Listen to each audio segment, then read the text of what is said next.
Con Paula Molina, queda tiempo para estar hablando de... Sabemos que hay una conversación estos días que está muy concentrada en la segunda vuelta presidencial. Además, cuando las opciones en la papeleta para el balotaje chileno son tan disímiles, ¿no? Y esto genera la necesidad para una gran parte del electorado de definirse frente a proyectos que marcan en direcciones absolutamente contrarias, que son los que hoy estamos viendo de cara a esta nueva elección presidencial, segunda vuelta más bien, de una misma elección presidencial. De estos temas vamos a hablar a esta hora en Cooperativa, como anunciábamos, con la politóloga y académica del Instituto de Ciencia Política de la Universidad Católica, Julieta Suárez Cao. ¿Cómo estás, Julieta? Muy buenas tardes. Muy buenas tardes, Paula. Muchas gracias por la invitación. Feliz de charlar contigo. No, muchísimas gracias por estar con nosotros. Quería partir con un apunte quizás más de corte casual. Quiero decirte, en las conversaciones familiares, el fin de semana, los almuerzos, hay personas que dicen las conversaciones se han puesto un poco más complejas, ¿no? Estamos frente a la necesidad de elegir entre dos opciones muy distintas, y la política se empieza a instalar con mucha fuerza en las casas, en las amistades, en prácticamente todas las reuniones. ¿Tú coincides en que esta segunda vuelta presidencial tiene características especiales en ese sentido en Chile, que nos instala a todos y a todas en una sensación de que se definen cosas importantes, relevantes, de que es una discusión entre dos proyectos muy distintos, como se ha apuntado en distintos lugares? Completamente. Acá voy a sacar carnet de extranjera también. Voy a contar que estoy en Chile desde el 2011 y que vi como una repolitización muy fuerte a partir del estallido, ¿no? Antes uno iba a un café, a cualquier lado, y la gente no hablaba de política. A partir del estallido, la política se tomó las conversaciones. Y yo creo que, como bien dices, esta segunda vuelta, en la que se presentan alternativas muy distintas, que por un lado está bueno también, ¿no? Porque parte de la crisis de la representación era que muchas veces las propuestas parecían que ganara quien ganara, no iba a haber mucha diferencia, ¿no?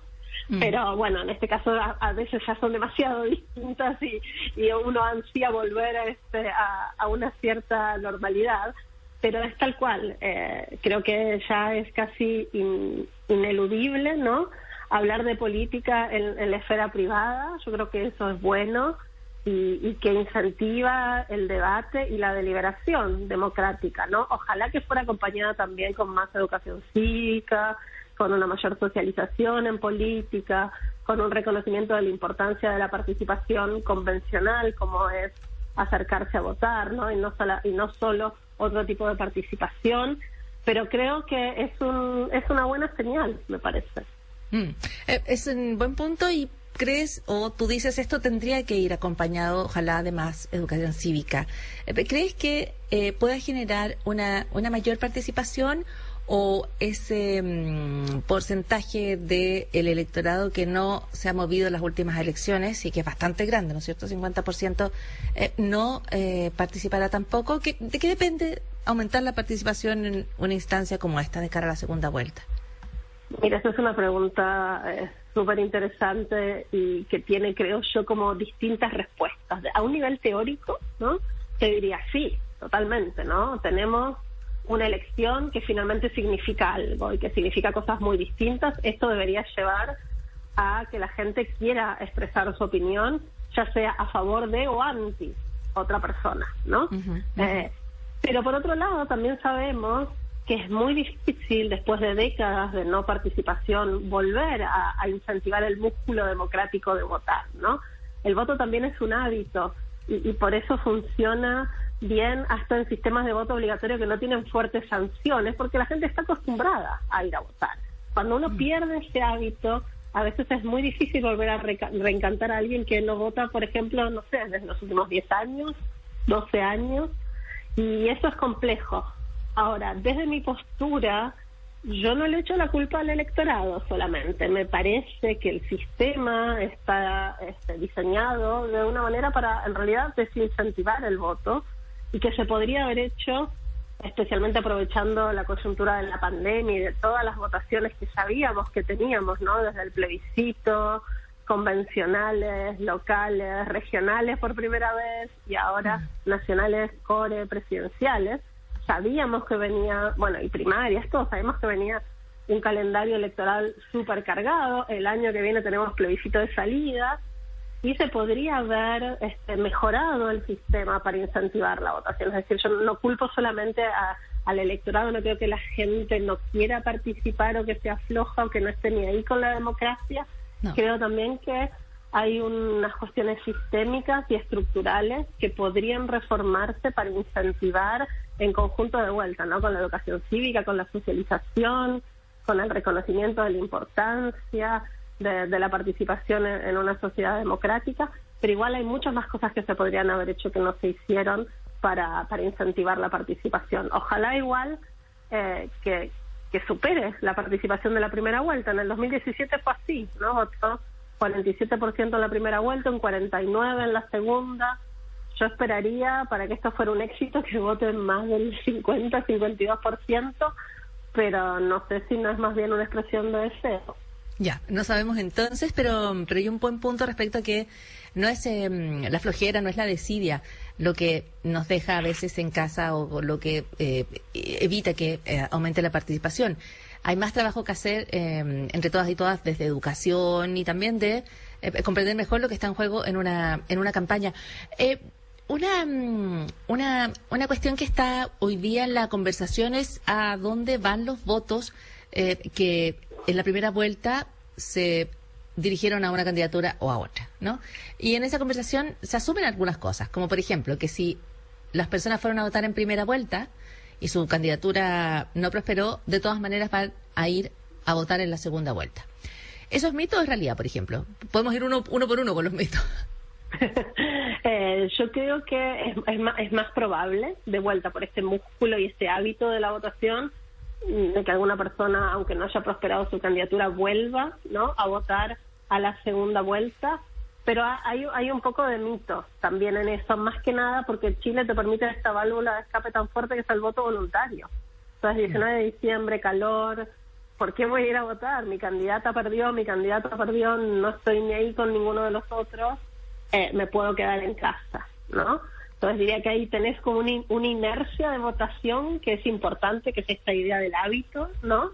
Pero no descontemos que el incentivo y que permite el voto voluntario, o sea que también que alguna gente se arreste de la segunda vuelta.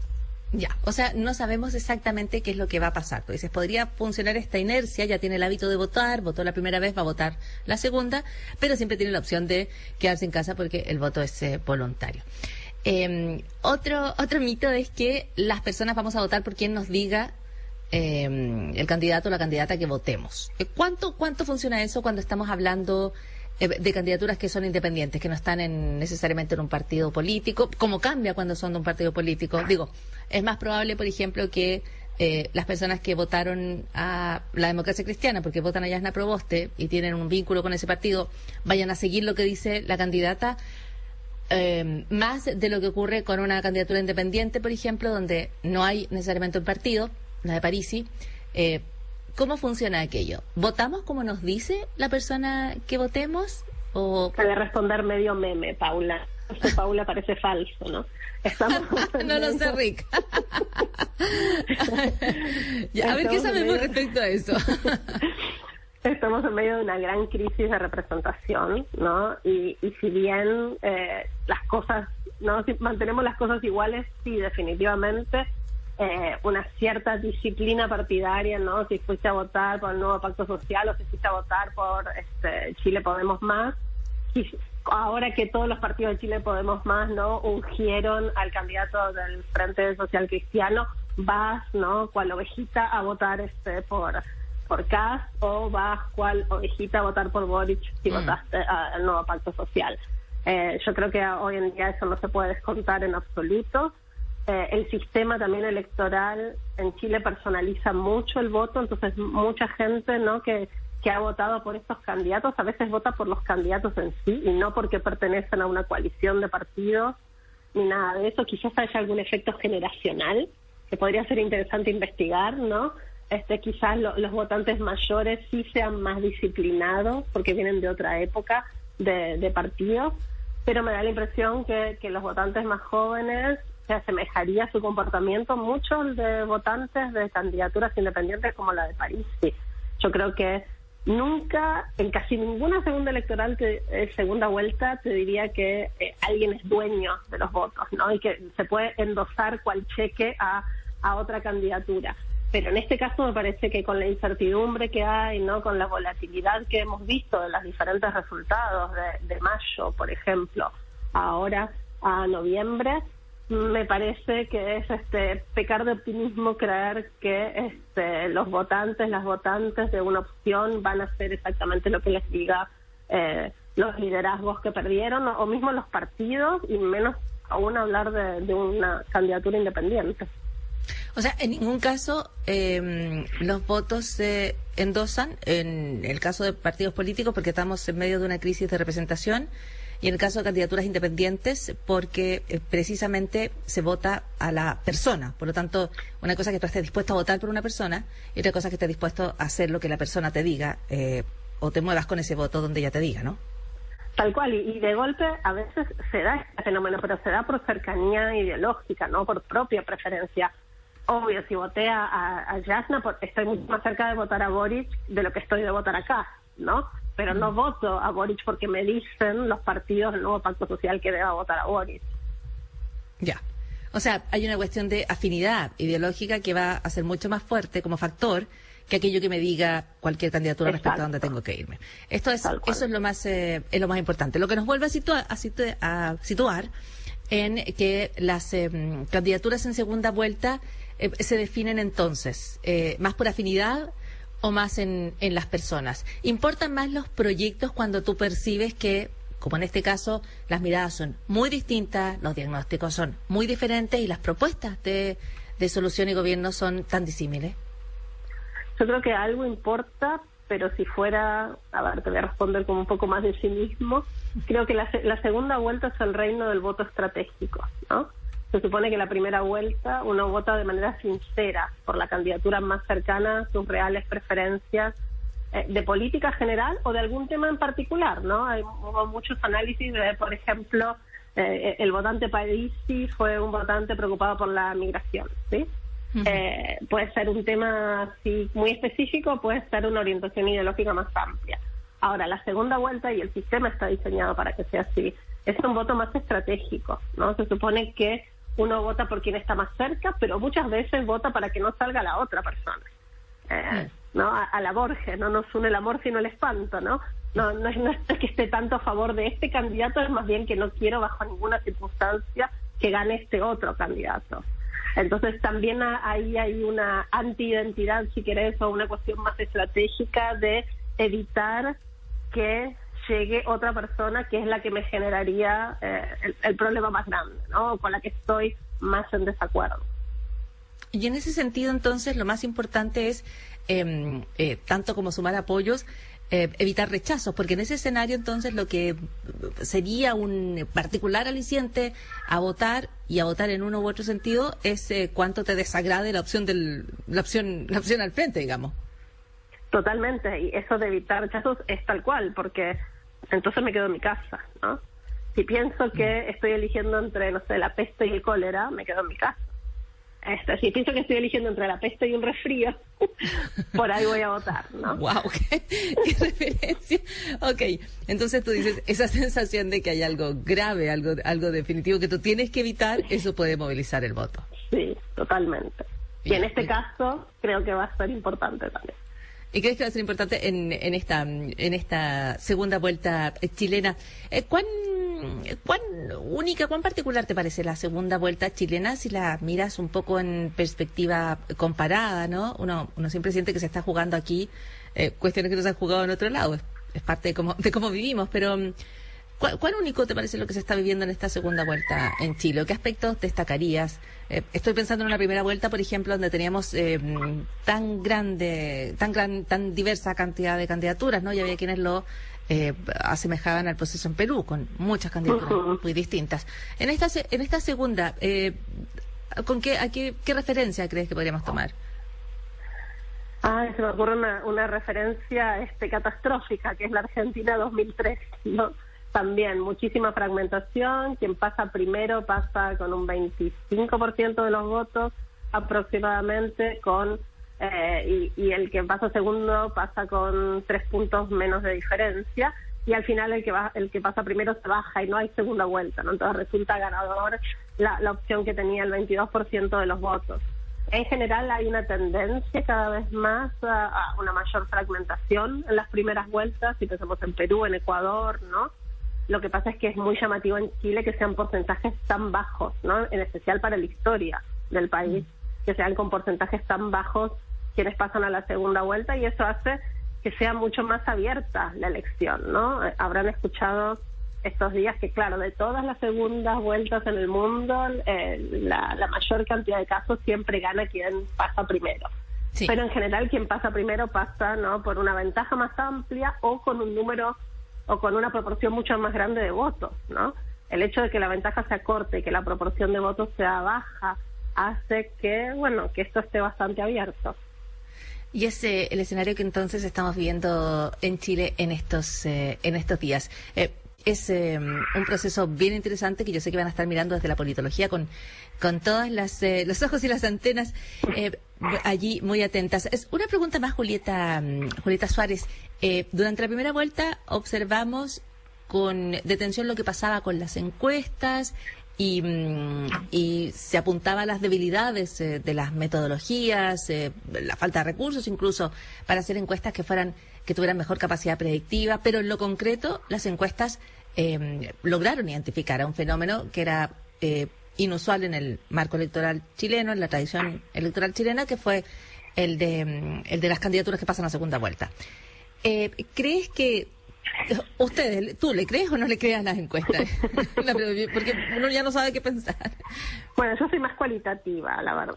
Así que por ahí no estás preguntando en el mejor lugar. A la persona equivocada, ya.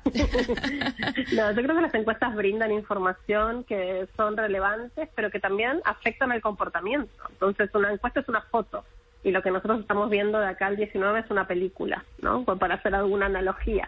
Y la foto, bueno, te puede afectar la película también, ¿no? Y hay gente que se puede quedar en la casa creyendo, uy, tranquilo, ya la encuesta, ¿no?, dice que ganó X, o gente que empieza a cambiar de voto en la primera vuelta y adoptando quizás algunos comportamientos más estratégicos. Entonces, en ese sentido, les doy el beneficio de la duda a las encuestas. Sé que es difícil, además, en un contexto de voto voluntario, poder capturar quién es la gente que se va a acercar a votar, y que eso es complejo, y creo que eso explica gran parte de los problemas que han tenido en otras elecciones las encuestas. Pero es un punto de información más que hay que tener cuidado porque afecta también el comportamiento futuro, ¿no? Entonces, nada, es algo más para analizar, digamos. Ya, pero en lo concreto estamos en una película y todo se mueve. Y la encuesta es una foto. Exactamente, entonces la encuesta nos muestra la foto, pero en la foto, sobre todo cuando la película tiene tanta acción como la que estamos viendo, quizás haya que tomar las fotografías como eso, como cuestiones del momento. Julieta, muchísimas gracias por la conversación, por las respuestas, y bueno, por supuesto estaremos hablando allí el mismo día de la elección, probablemente alrededor de esos resultados. Así que muchas gracias. Muy buenas tardes. Gracias a vos. Hasta la próxima. Julieta Suárez Cava, académica del Instituto de Ciencia Política de la Universidad Católica, es parte de la red de politólogas, conversando con nosotros en Cooperativa. Hablando de conversaciones de actualidad, ciencia y sociedad.